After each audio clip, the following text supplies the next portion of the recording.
গত 12ই আগস্ট একটা কমপ্লেন পাই।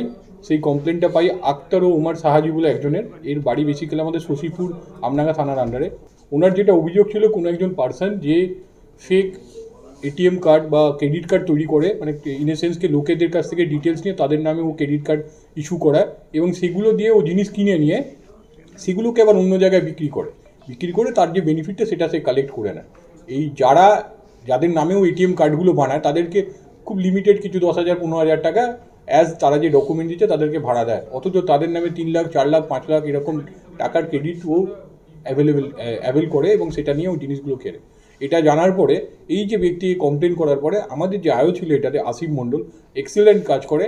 অলদো ইনভেস্টিগেশনের পুরো ডিটেলস আপনাদের জানানো যাবে না, বাট প্রত্যেকটা মাইনিউট জিনিসকে মনিটর করার পরে ও জানতে পারে যে মেক মাই ট্রিপকে ইউজ করে ও ব্যাঙ্গালোর চলে গেছে।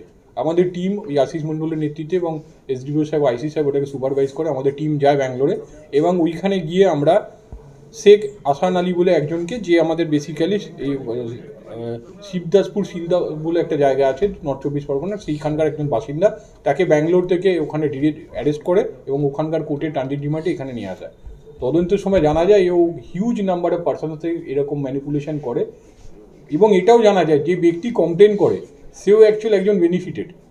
সে এই যে মানে অ্যাকিউজড আছে ওর কাছ থেকে বেনিফিট পায় অলমোস্ট 15 lakhs, কিন্তু পরবর্তীকালে ও অন্যান্য যে লোকগুলোকে এই প্রসেসের মধ্যে ইনভলভ করায় তাদের প্রেশারে ও নিজেকে বাঁচাবার জন্য পুলিশের কাছে আগাম এসে কমপ্লেন করে।